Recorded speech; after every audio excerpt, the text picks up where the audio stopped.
Respected participants of this session, dear students of philosophy, yesterday we were discussing about the concept of war in the Bhagavad Gita. Today we were supposed to discuss about duty and niskama karma, but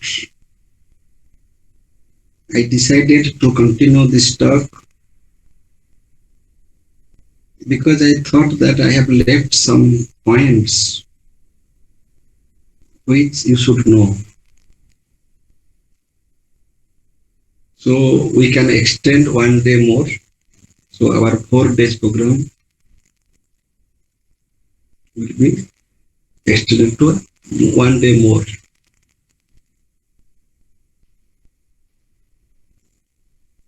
Just I am briefing what we were discussing yesterday. That war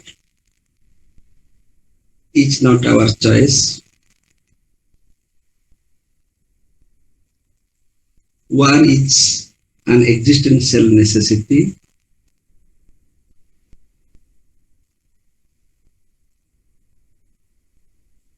War is the last priority, last possibility. After all possible efforts for negotiation, compromises, we conclude that war is the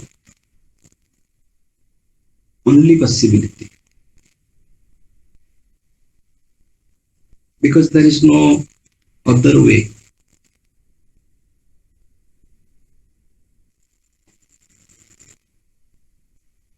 And we are discussing that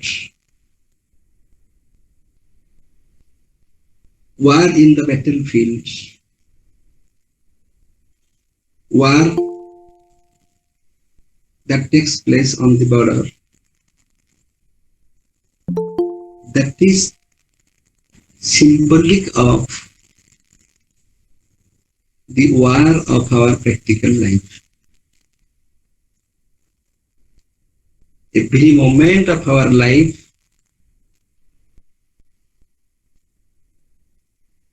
is a war-like situation, because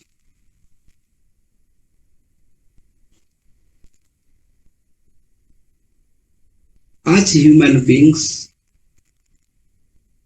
as we are all rational, as we are all conscious, our duty is to protect dharma.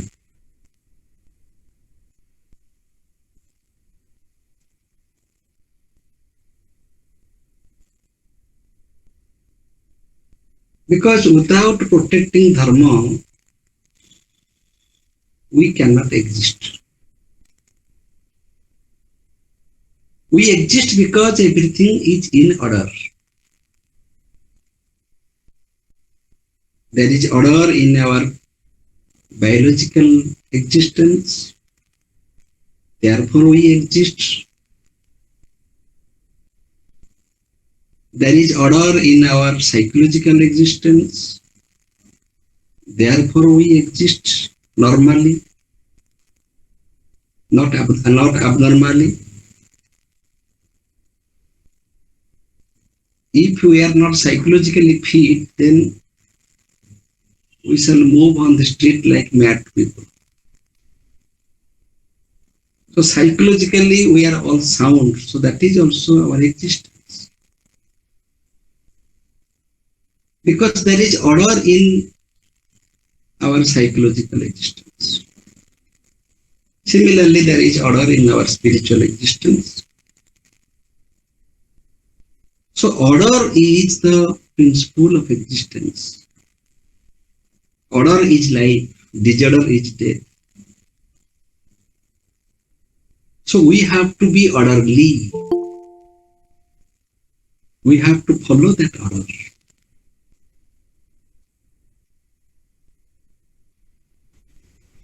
Similarly, in the moral domain, we have to follow certain dharma. Dharma means certain injunctions, certain principles.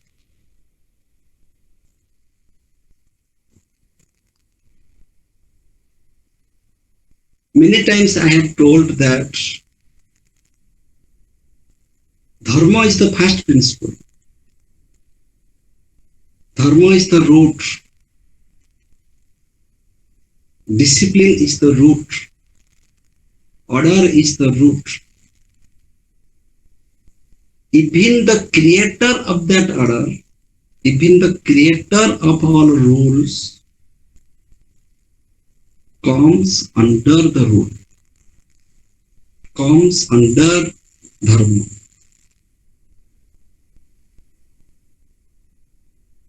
Suppose father is the guardian of the family, and as the guardian, he decides many principles, many rules in family. But he is the first person to follow such rules.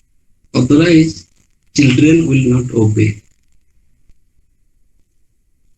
Government is making many laws, but government also comes under judiciary. Nobody is beyond law. Even the creator of law is not beyond law.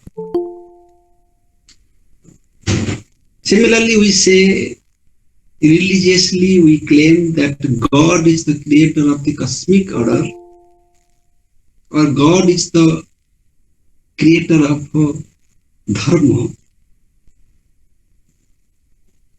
Then God is also not excused. God is not out of that dharma. God comes under dharma.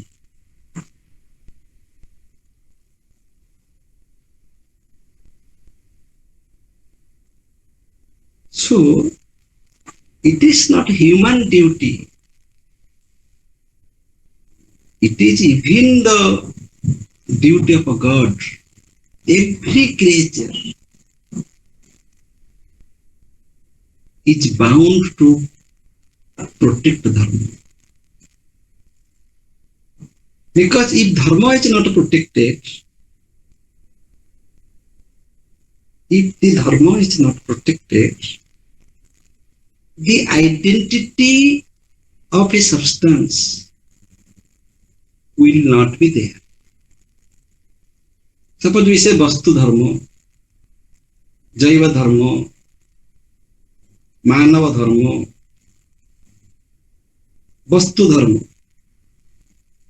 Suppose Dharma of water is to flow downward. Water maintains this dharma irrespective of place and time. Every vastu has its own dharma. If we sell out the dharma from that vastu, from that substance, then the substance will lose its own existence, own subsistence.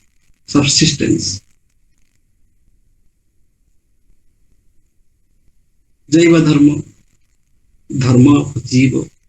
Similarly, manava dharma, that is rationality. We are all rational human beings. We have all discriminative power to discriminate between good and bad, right and wrong. Therefore, we are called rational. So by applying that rationality, we judge an action good or bad, right or wrong. So that is our dharma, that is manav dharma. Similarly, there is dharma in cosmos, that is cosmic order, that is called Rita. There is also systematic order in the cosmos by which everything is taking place in a systematic way. From a particular seed, that particular plant sprouts. So this causal order, the relation between cause and effect, has no exception. Because it has an order in it. Therefore, we can predict that from this seed, this plant will grow. Human beings will give birth to human child. Dog will give birth to dog, cat will give birth to cat. These are mathematically true.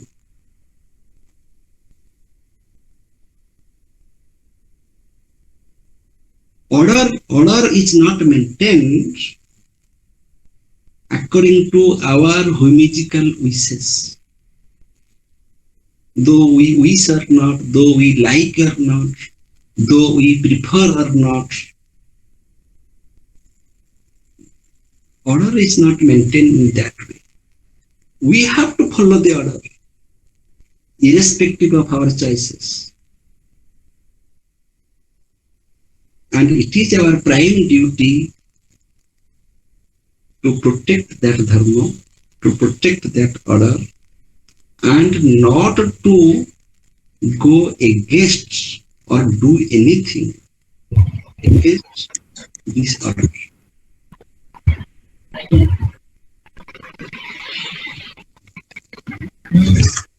So, when anybody commits that mistake, when anybody does any mistake, violates the order, he is punished. Why somebody is punished? Because he violated the order, the discipline that is decided by a community, by a society. From social standpoint, the laws, the principles, the orders, social orders vary from society to society. The laws of the country, that also varies from country to country, from place to place. But in a particular society, in a particular community, in a particular country, if you belong to that area, that society, that country, that community, and if you violate that principle, then you must be punished. So punishment is a natural consequence of the violation of order. Similarly, in the moral domain, war is a natural consequence of protecting dharma. Why someone is punished? If he violates the social laws or the laws of the country, laws of a particular community, because others will not commit the same mistake, and it is simply the respect of the law. For the respect of law,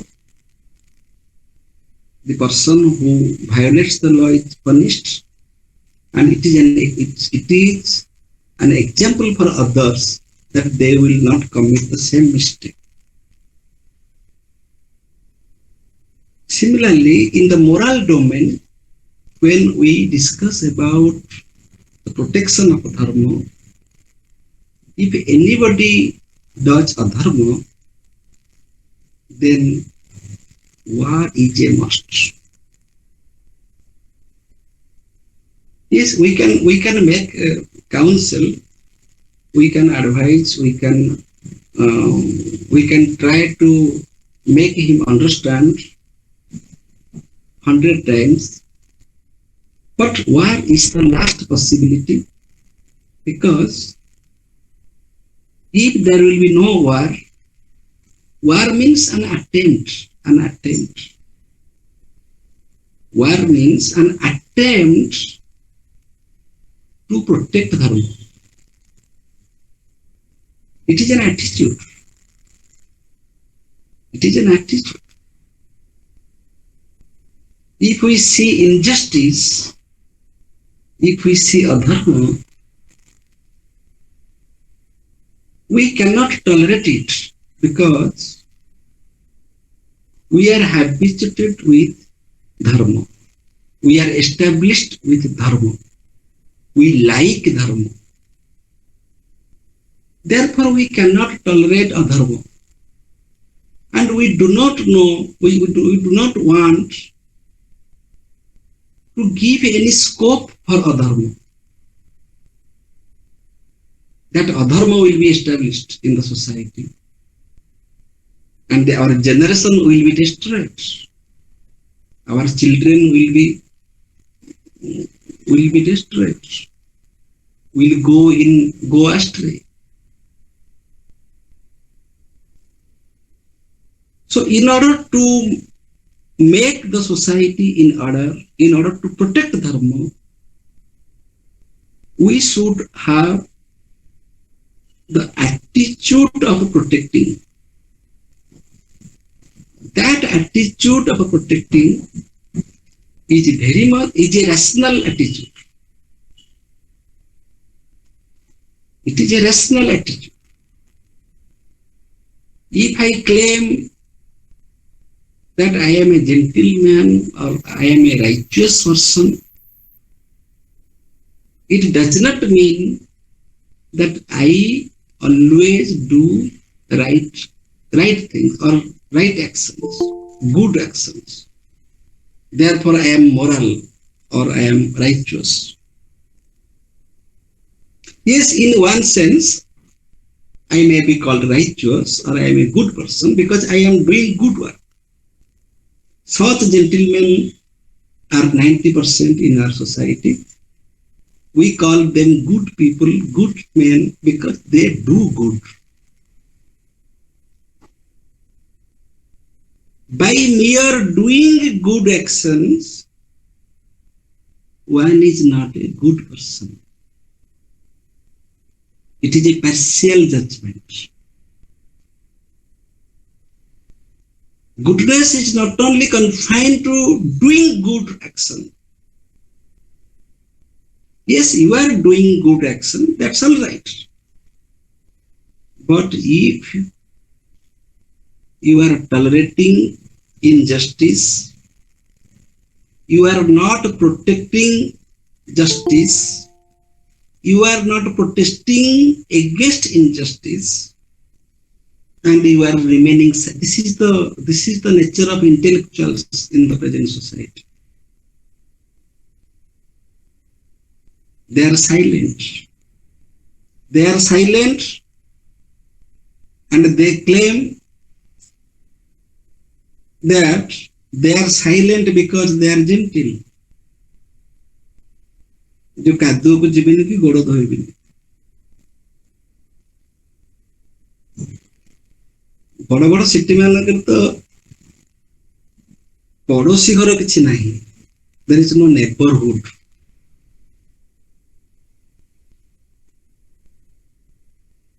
पड़िशा घरे कौन है, पड़िशा घर जो गोटे murder भी हो गला एपट पड़िशा घर लोक जान न जदि भी जानिला देखिला Suppose there is an accident on the road. What is our attitude?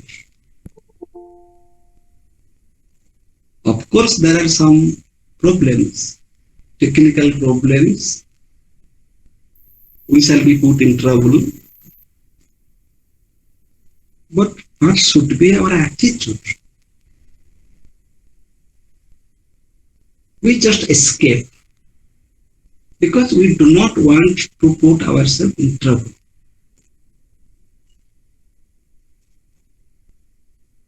And we define that by doing that, I proved myself as a good person, an intelligent person. I saw the accident and I saw the crime, but I did not raise my voice. I did not give any response to that. I became indifferent to the situation and I escaped.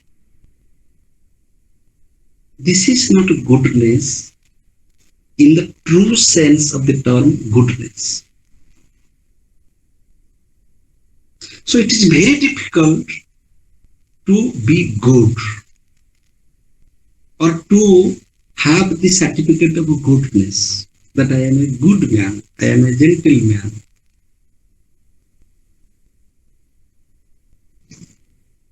We are all hypocrites. All, maximum people are hypocrites. Gentle hypocrites. This is not the attitude of an warrior, of a soldier, of a fighter, moral fighter. Here we are discussing about moral fighter.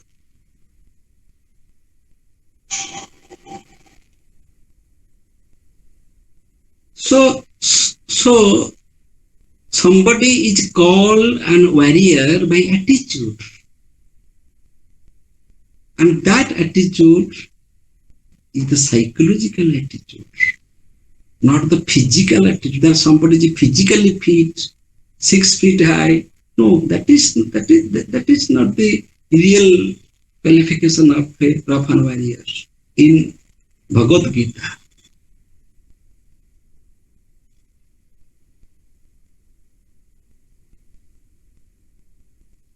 One should have to be yogi, and a yogi should be qualified in karma, jnana, and bhakti. Suppose one has wisdom, and he understands, he realizes the truth. He speaks about Advaita Darshana, Aham Brahmasmi, Tattvamasi. He has sufficient knowledge, he has wisdom, but he is useless because he is not practical. He doesn't know how to work. And he is not a karma yogi.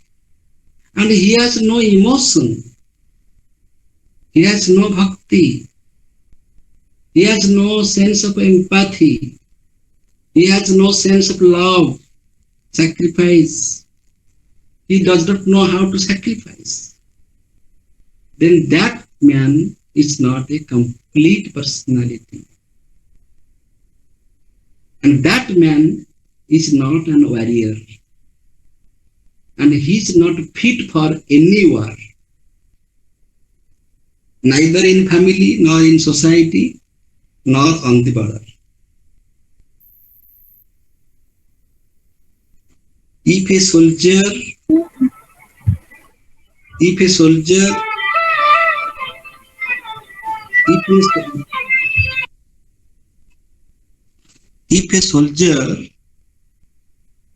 does not love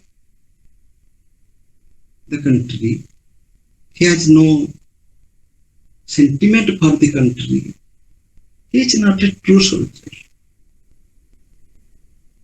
He is simply a soldier by profession. He is doing his job, his duty. Duty is not the final concern. Duty should be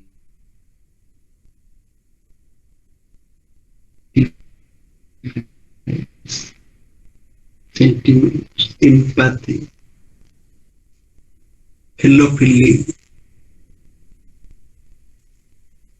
So we should be very soft like a flower, very hard like a kshatriya, and we should be a man of wisdom. Jnana, karma, bhakti, samochaya, the synthesis of these three basic qualities. We should be endowed with these three possibilities. First, perfection in these three possibilities, jnana, karma, and bhakti. Then only we shall be qualified for war. So Lord Krishna advises Arjuna that you have to be a jogi. Don't be an educated person. Your being a doctor is not important. Your being a professor is not important. That is not your real identity. Being a scientist is not important. If you are not a yogi, if you do not have a mind of Sthita Prajna, if you don't have a complete personality, Purnanga Vyaktittva, complete personality, your cognitive, cognitive and affective faculties should be grown. Then only you will be treated as a qualified warrior in the battlefield. If any of these is absent in your personality, then you are not fit.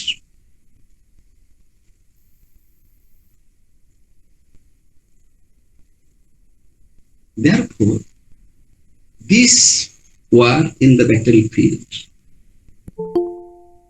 this dharma yuddha, it is the war for righteousness. And here we shall discuss about quality of the war and quantity of the war.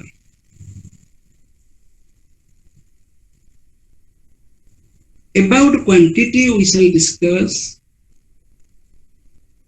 that how many people, how many soldiers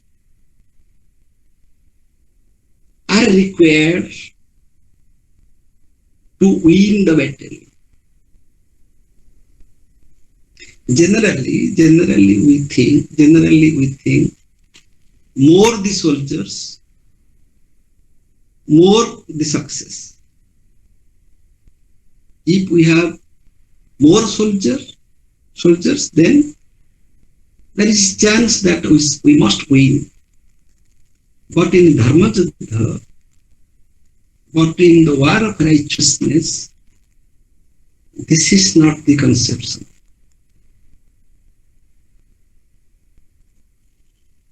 Here, number of soldiers, here number does not matter.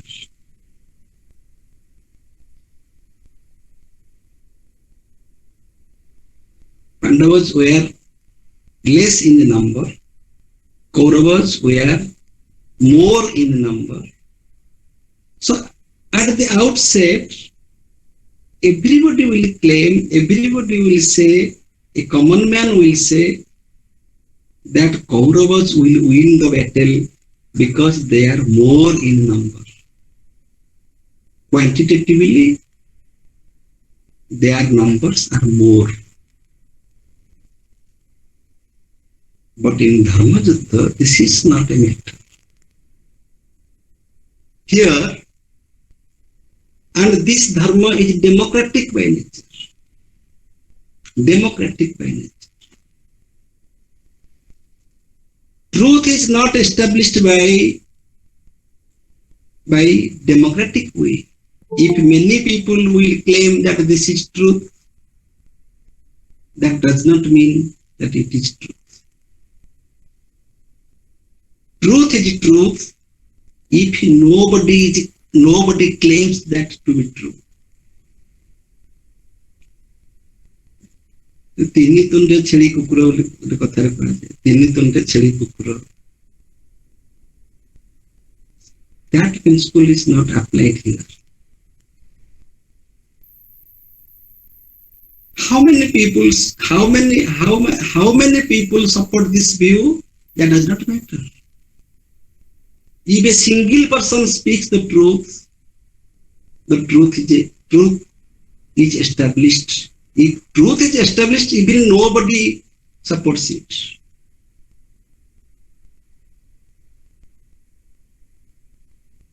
So, for protection of dharma, to believe in the truth, to know the truth, numbers are not significant. So this is such type of war, the moral war, the war of righteousness is such a type of war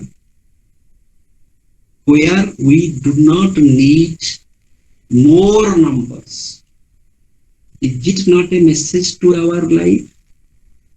Is it not a message to our practical life? And that happens in our society.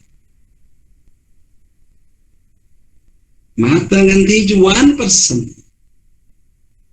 All great men are very few in number, but they raise their voice, they speak the truth, and they become the cause of revolution. They bring change in society. Very few people bring change in society. As in the battlefield of Kurukshetra, so is also in our society, even in our family. In a joint family, there are 25 members. Even if one person speaks the truth, he or she may be ignored by others, but one day he will be acknowledged that yes, he is right.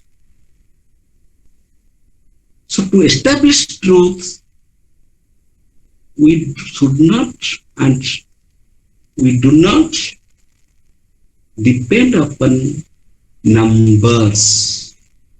One person is sufficient. So, O Arjuna, be a person of righteousness. Be a good person. Be a man, Manubhava. Be a man. Be a yogi. If you are a yogi, you will win. If you are not a yogi, if you are a bhogi, you will be defeated. This is the secret of a moral war.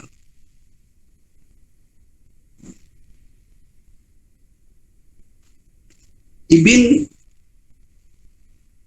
in our practical experience, when two countries fight each other, now the soldiers are not counted. How many soldiers India has or the other country has? No. Now nuclear weapon. How you are powerful in that way, that is important. How you are powerful in your intelligence. So number of soldiers are not important. If you are intelligent enough, when there is an empirical war, Chitta Prajna, when there is a spiritual war, and a healthy body when there is a physical war. I should be physically fit to protect myself. If I am living alone or some people are attacking me, so I can at least save myself. So that is a physical war, so I should be physically fit. But in some situations, I should be intelligent enough to manage the situation. But in spiritual war, that intelligence will not work, that physical fitness will not work. There we need the state of sthita prajna, that is wisdom, real wisdom, equanimous state of mind. So one thing we discussed here today that we had not discussed yesterday, that is quantity. Quantity is not a matter. Even in the court of law, in our practical life, judge sits in his chair. 5 advocates are advocating for a criminal, and one innocent advocate is advocating the other person.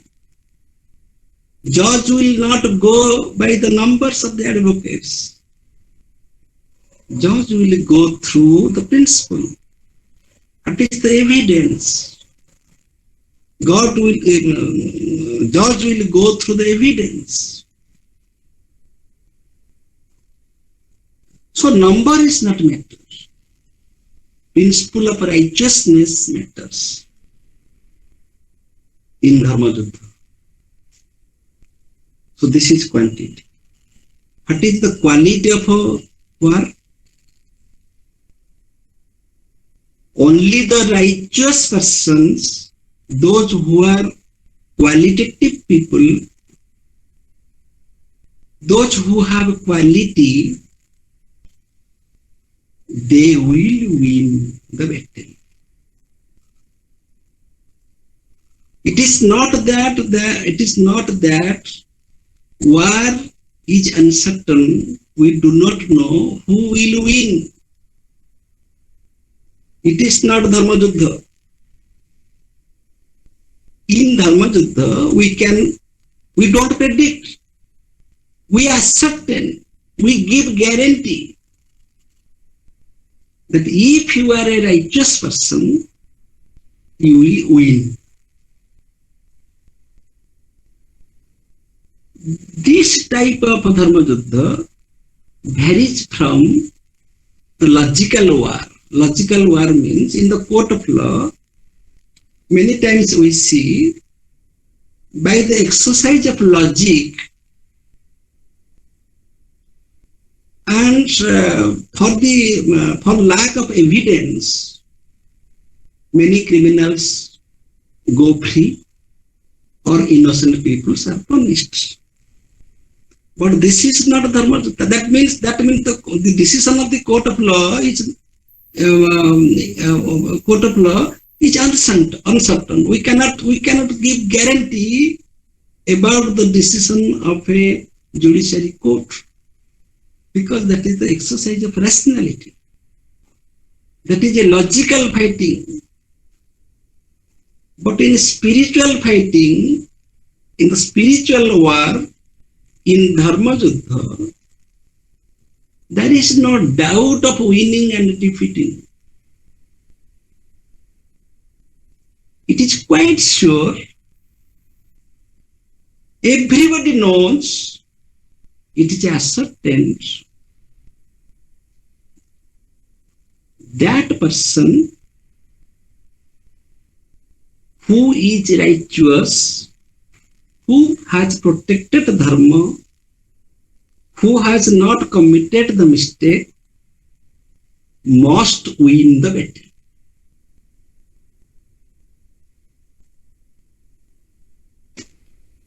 So there is no loss. There is no loss in war that an innocent man will be punished. This is the quality of war. That means the quality is guaranteed. The quality is taken as granted. We give guarantee to the quality of the war, that if you are a righteous person, you must win. That guarantee is not in the court of law. An innocent person may be punished, and a criminal may not be punished. But in Dharma Yuddha, sooner or later, the righteous person must win the battle. This is the quality of war. And what is quantity? Whatever may be the quantity of wrong people, those who commit adharma, they will not win.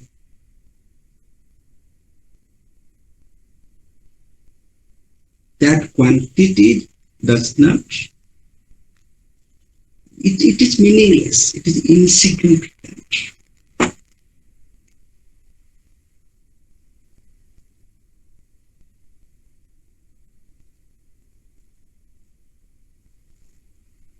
Then comes the question, who is that righteous person?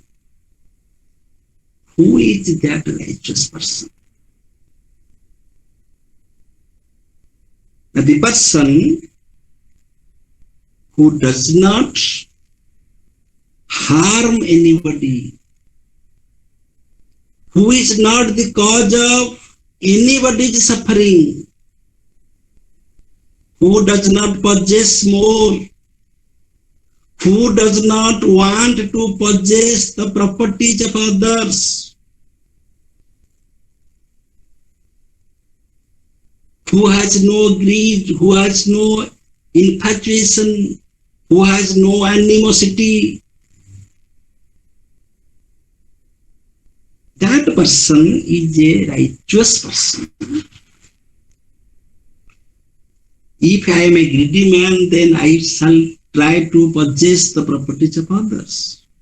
I shall accumulate more and more. That was Duryodhana.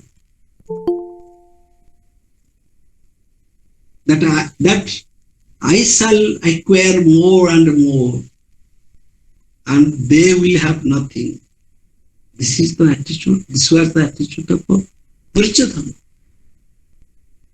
But at the same place and the same time, Arjuna is thinking that I shall not fight with my brother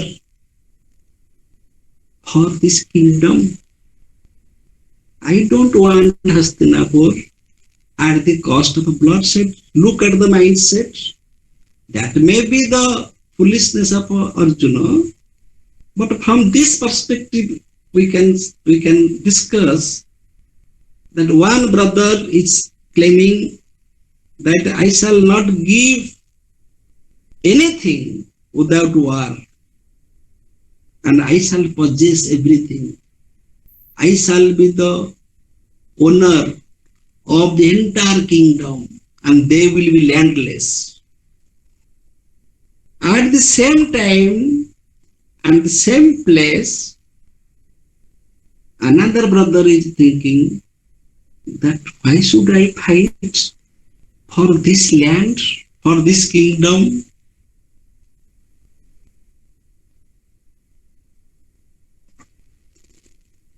Number one. Number two, war does not mean winning or defeating. Though we declare that righteous person must win, but the warrior should not think of that. The warrior, the attitude of the warriors should not be like that. War is not meant for winning or defeating. But Duryodhana claims, I must win this war. I must win. This is a weak mentality. This man is not fit for fighting. If another person thinks that I must be defeated, I can't fight, this is also not good. This is also not a good sign. In Dharma Yuddha, forget about winning and defeating. Forget about any consequences that we are discussing yesterday.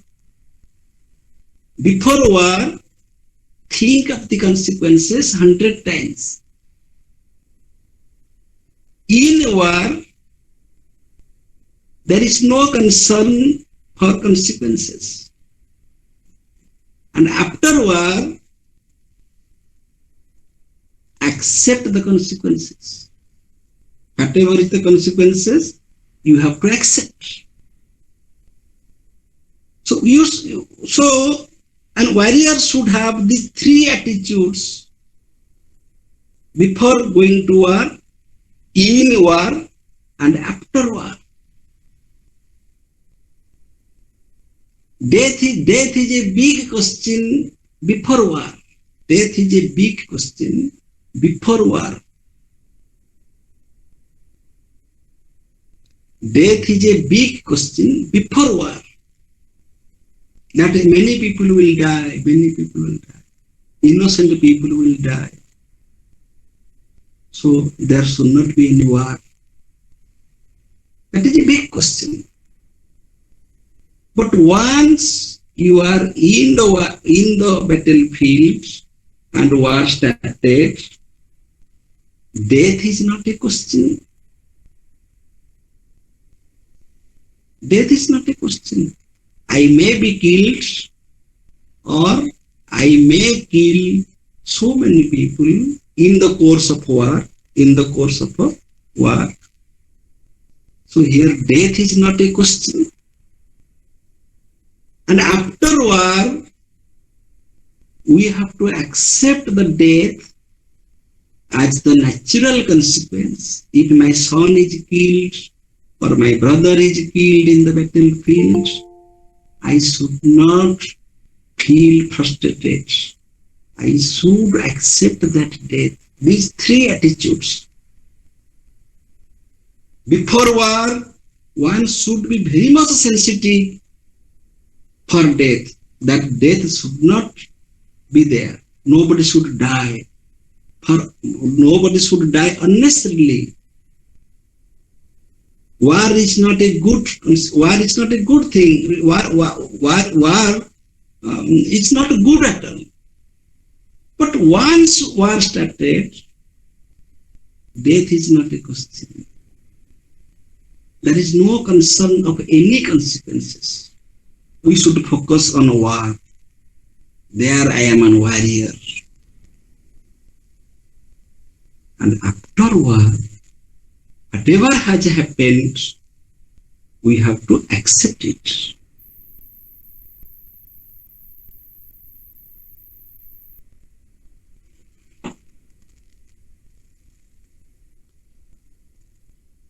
So, war field or battlefield is such a sacred field, that is a sacred field. War field is a sacred field where one should be detached from all types of emotions, all types of individuality, all types of personal engagements and empirical allurements. That is such a sacred field where one should be free from all types of empirical attachments. So their place is also very significant. That is the battlefield. That is not my home. The border is not our home. The difference between the border and our home is clearly understood by a soldier. The soldier understands that now I am on the border and this is not my home. The border has its own principles. And as a soldier, I should follow that order. So battlefield is such a sacred field, sacred place where the principles of war, principles of principles change there. We have to accept that change. If we do not accept that change, if we become emotional in the battlefield, then as Arjuna did, as Arjuna became emotional, Arjuna became confused. The emotion of Arjuna is condemned in the Bhagavat Gita as in symbolic way. So battlefield is such a field, one should not be emotional at all. So a fighter should have this knowledge of place, time, and person. Place means this is the battlefield. Every field has its own emotion. Every field has its own emotional response, sentimental response. Every place. Suppose we are in a temple. In that place, we have a particular sentiment. Suppose we are in the classroom, we are teaching our students. That place has a particular sentiment, concern for the students. Suppose we are in our family, that has its own sentiment. Similarly, when we are on the border as a soldier, in the battlefield, it has also, that place has also its own sentiment. So, a soldier should be very much careful, very much concerned for the place. Where I am. Yes, I am in the battlefield. Arjuna committed that mistake. Arjuna forgot that I am in the battlefield where everybody is ready for fighting. This is the war field. So in war field, the warriors should have a particular sentiment. Then time. Time is another factor.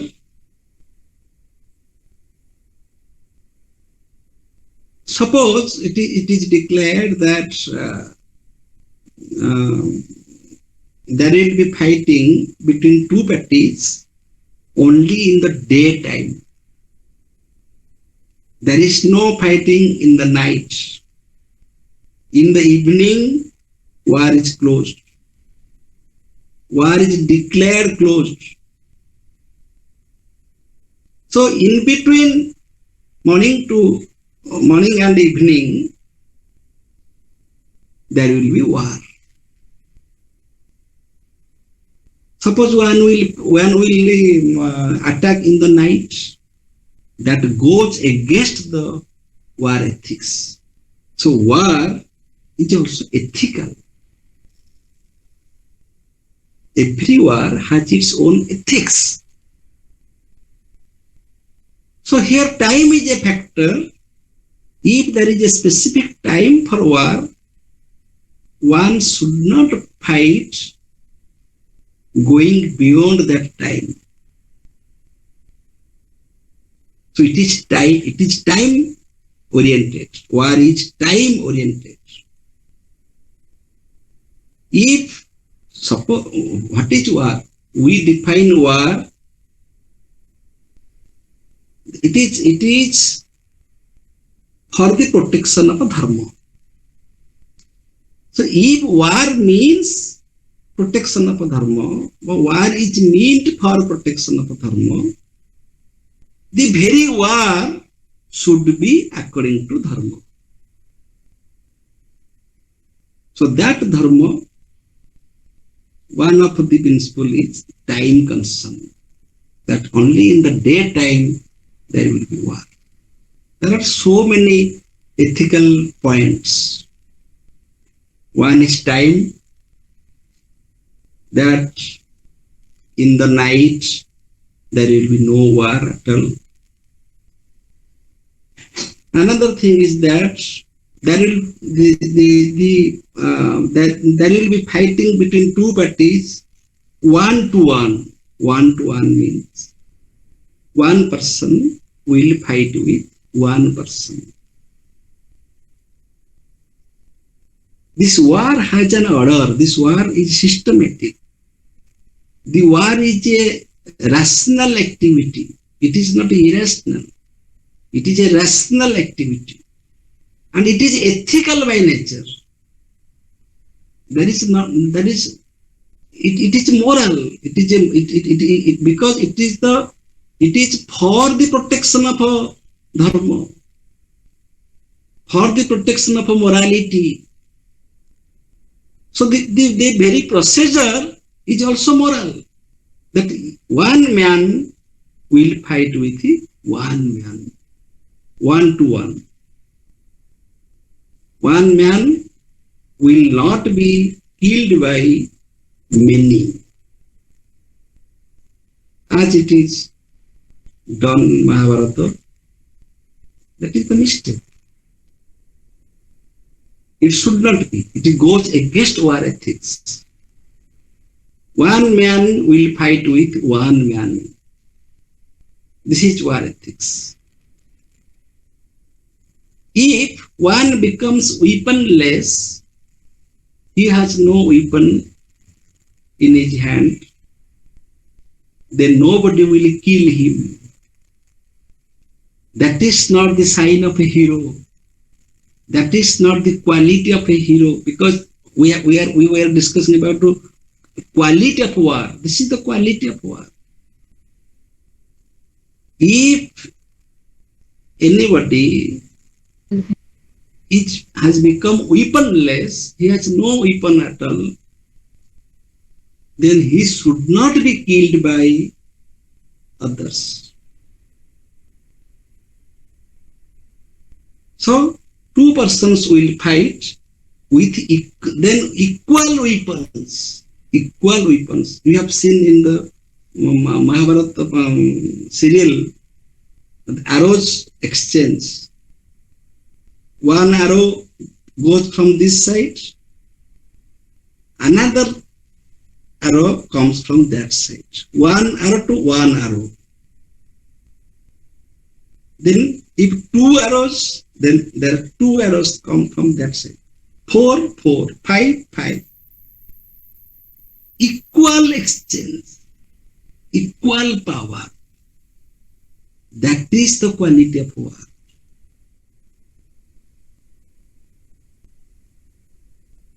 Equal power will be exchanged between two parties. By person, by weapon, by power. Both the parties should be equal. If anybody is weaponless, then he will not be killed by the other party. Another principle is, if someone surrenders, someone surrenders in the battlefield, he should not be killed. It is also in our legal system. If there is a curfew in the town, if a criminal raises his hand and surrenders this way, then he will not be shot by the police.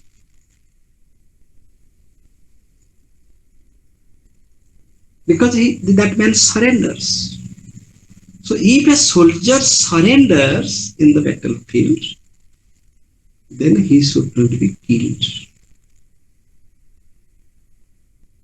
Anybody will not be killed by many people. So these are the principles of war, ethical principles. We have to follow these principles. Both the parties will follow these principles. 1-to-1, equal weapon, equal power, time concern, beyond time or prior to time, there will be no war. If one surrenders, he will not be killed. If one is weaponless, he will not be killed. And both the parties will be ready to fight. Then war will start. This is another ethical point. If any one of them is not ready to fight, then there will be no fighting. Arjuna was not ready. Arjuna was not ready. Arjuna was confused. So there was no war at all. So the 18 chapters were taught to Arjuna in the battlefield, in the very battlefield. After Arjuna became convinced, Arjuna decided to fight, then war started. This is the ethics of war. If both the parties are not ready to fight, then there will be no war. Both the parties should be ready to fight. So how it is possible? If both the parties are opposite to each other, then how it is possible that both of them will follow the same code of conduct, the same principles of war, same directions? How is it possible? Because it is Dharma Yuddha. It is possible only in Dharma Yuddha. It is possible because the purpose of a war is only to protect Dharma. So if both the parties follow one principle, one set of principle, one direction, so the duality between these two parties is simply an appearance, not the reality. Here comes metaphysics. Nothing is an accident, everything is an incident. Nothing is an accident. We think that war is an accident. We think that storm is an accident, cyclone is an accident. Because that appears to be very abnormal, unnatural. But nothing is unnatural. Everything is natural, everything is incidental, and nothing is accidental. So war is not an accident. War is very much constructive. War is very much constructive. War is very much positive. And we all should have that attitude to fight against injustice as our natural flow. We should be ready to fight against injustice and to protect justice. This should be our attitude. It's our natural tendency because we are all rational. So this attitude is not accidental. It is rational. It is natural. Similarly, in cosmos, when there is a cyclone or there is any calamity, that is very much natural because nothing is accidental in nature. It causes harms to our life, therefore we say that it is accidental, it is unnatural. No, that is natural. It has its own cause. And after the storm comes lull. After the storm comes lull. Similarly, after war comes peace. After war comes peace. So war is meant for peace. When peace is destroyed, war is the only choice. And which type of war? Now this is such a type of war when both the parties follow the same basic principles. They fight in an order, in an orderly, they fight in an order, in an orderly manner.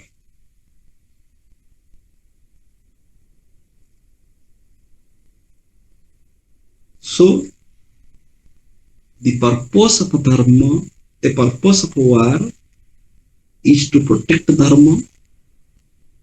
Number one, every warrior should think that his prime duty is to protect dharma. Number two. Number three,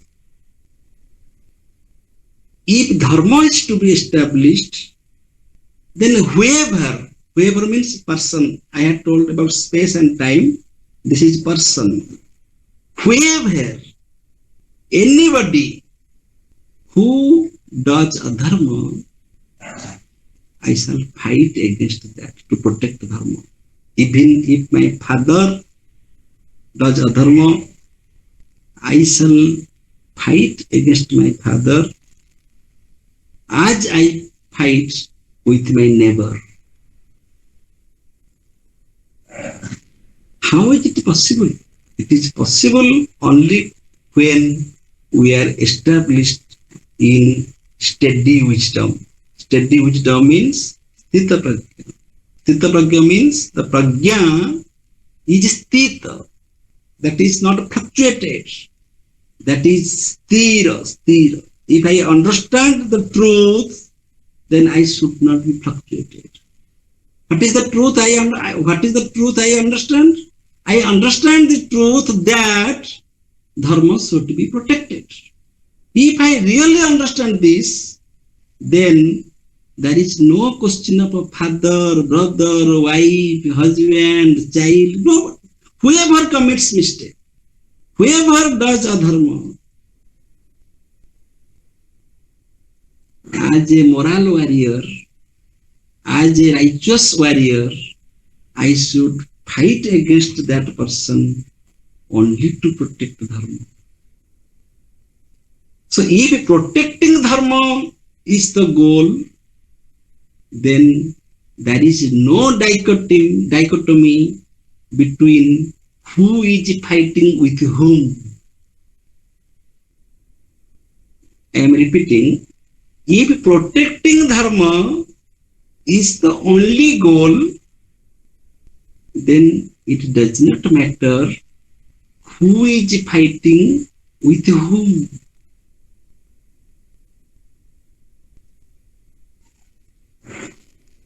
If protecting dharma is the goal, if protecting dharma is goal, it does not matter who is fighting and with whom he is fighting, doesn't matter, because the goal is to protect dharma.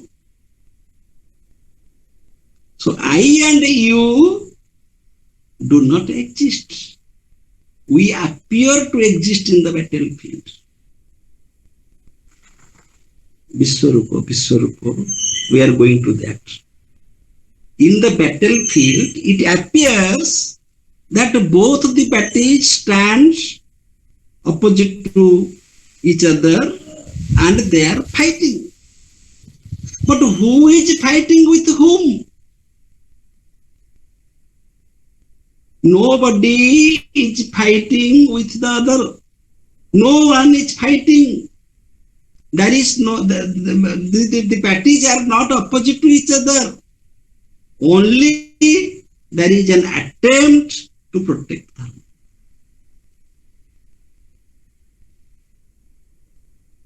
As sun is shining, irrespective of a place, time, and a person, when sun gives its rays, sun does not consider that whether that person is a friend or enemy, a criminal or a yogi. Sun gives, or a tree gives its shadow.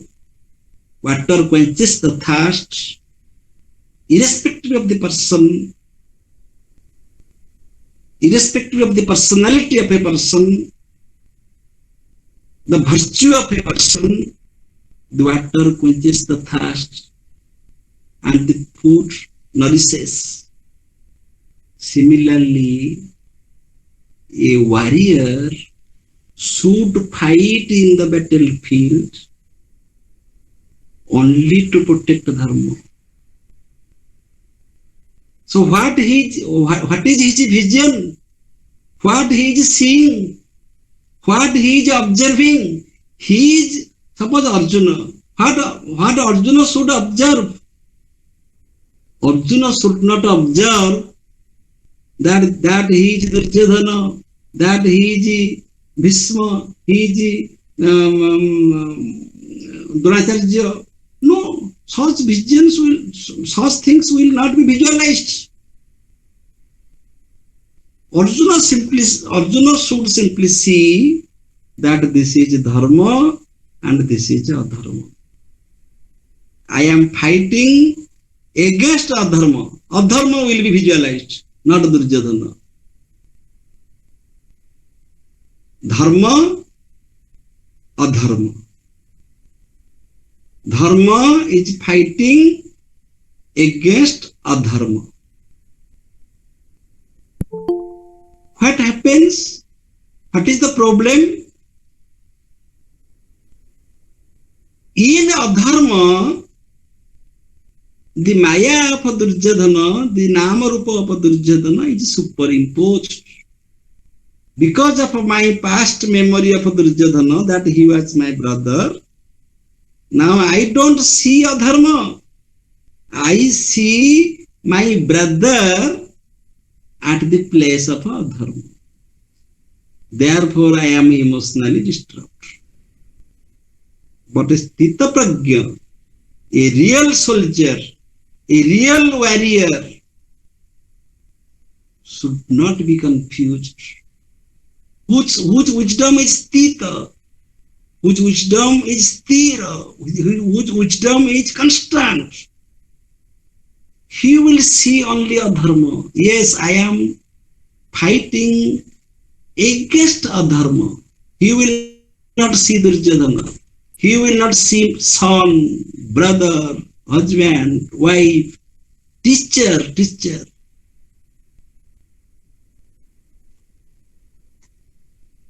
Even today, students respect their teachers. Respect is all right. But if teachers commit mistake, students feel reluctant to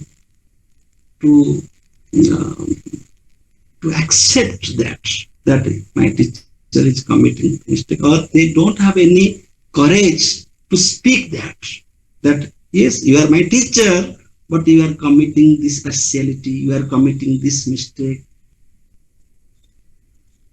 This attitude is not the attitude of a warrior. A true warrior in the battlefield will visualize dharma and adharma. If he is a man of dharma, then he will be rewarded. If he is a man of he means anybody. If he is a man of adharma, then he will be punished. I shall fight against adharma, not against you. And similarly, as I visualize adharma on the opposite side, similarly, who is fighting? Myself is not Arjuna. Myself is not Arjuna who is fighting against adharma. Myself is dharma. Myself is dharma. Dharma is fighting against adharma. So here Arjuna is suspended. There Duryodhana is suspended. Social phenomena will not be dominant in the battlefield. In the battlefield, there is no father, no son, no husband, no wife, no teacher, no student. These are beautiful in the empirical world. These are very ugly, indecent in the battlefield. In the battlefield, in Dharma Yuddha, the only focus point is to protect Dharma. So who is fighting with whom? That person is not Duryodhana, that person is not my brother, is not my teacher. These are all criminals. These are wicked persons.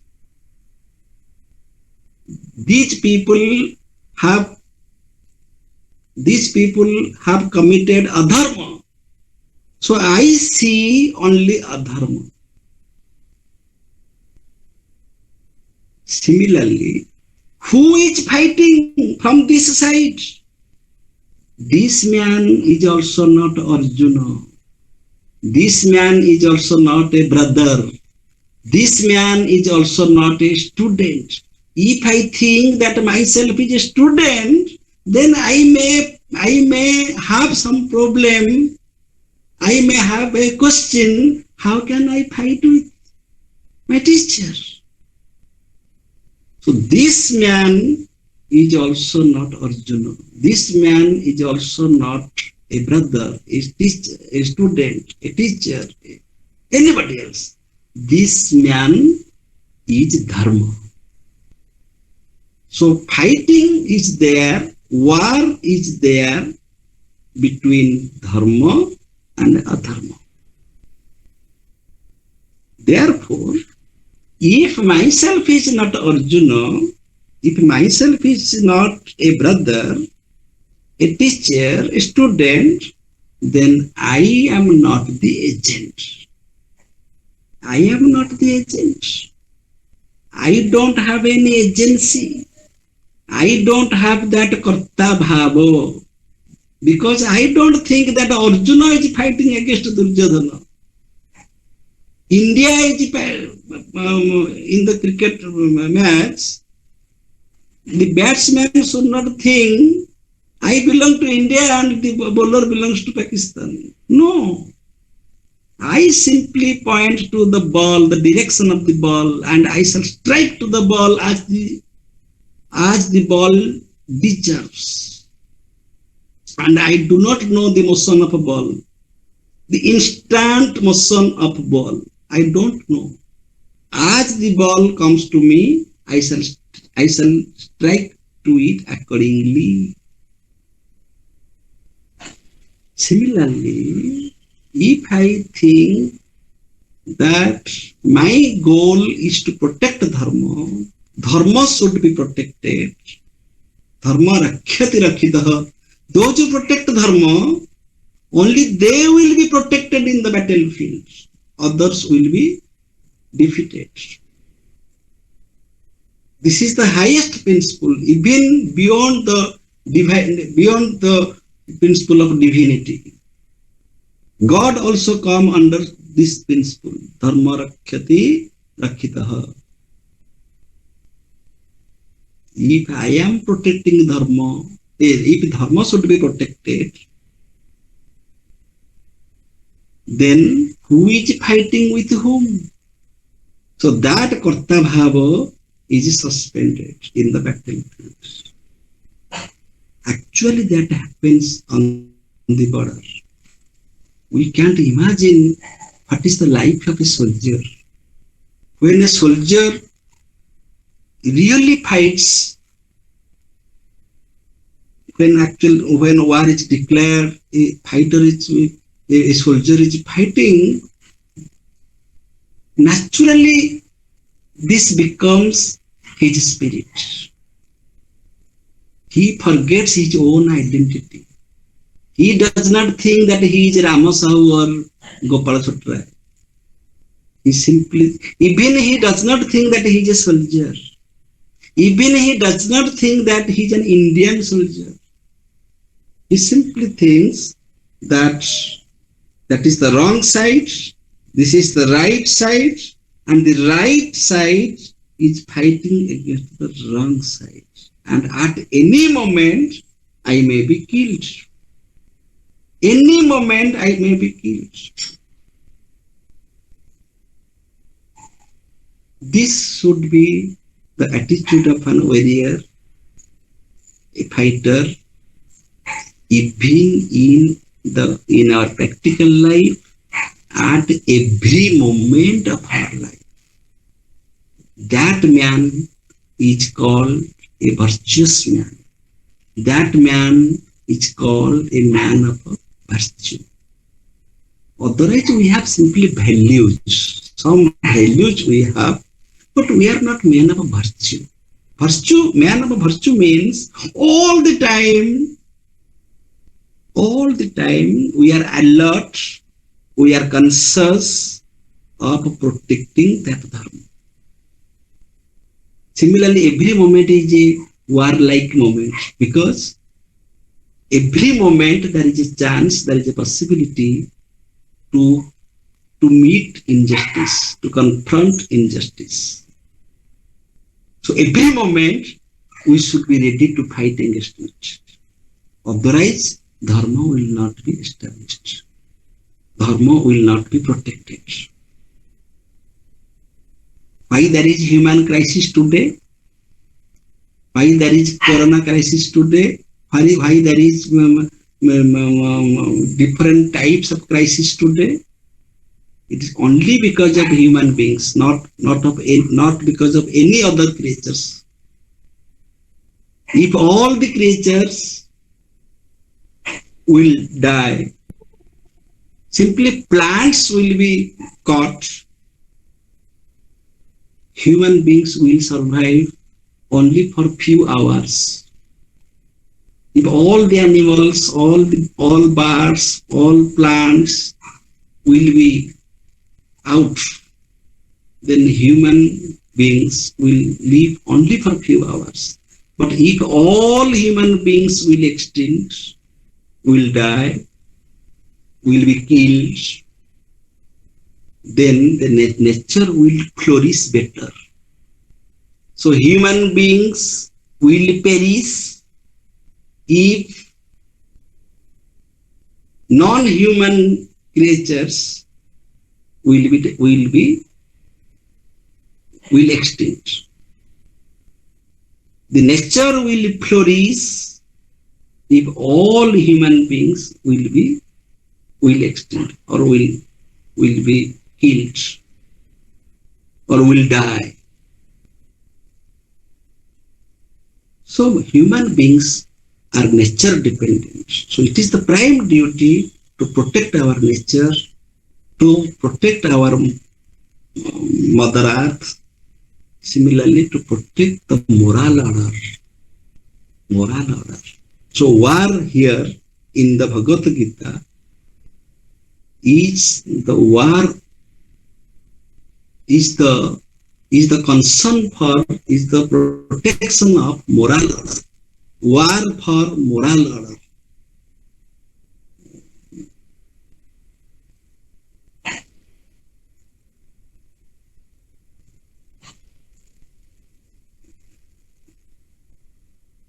Thank you. If you have any question,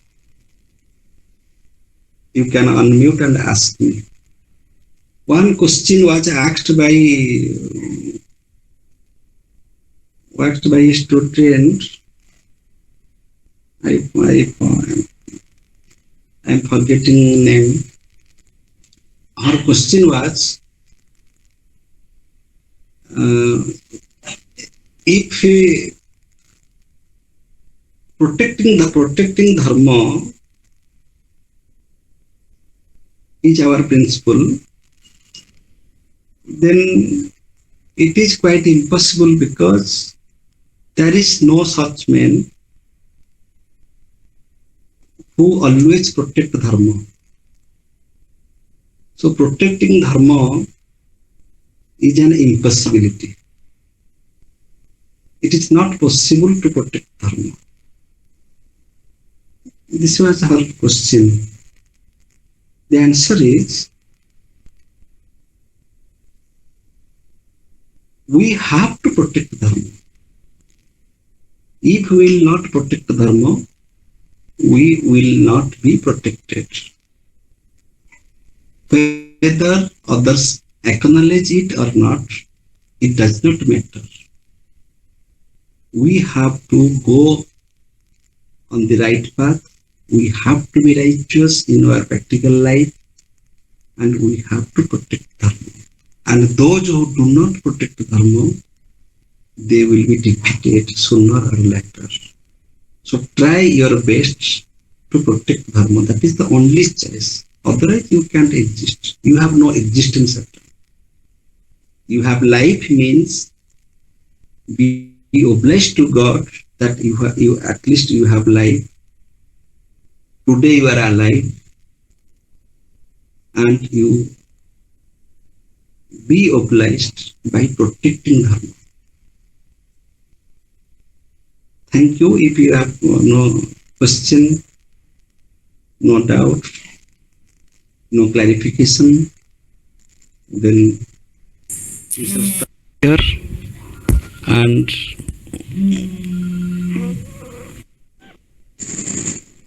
tomorrow we shall discuss duty and niskama karma. Duty, concept of duty and niskama karma in the Bhagavad Gita. Tomorrow at 7 p.m. Thank you. Thank you.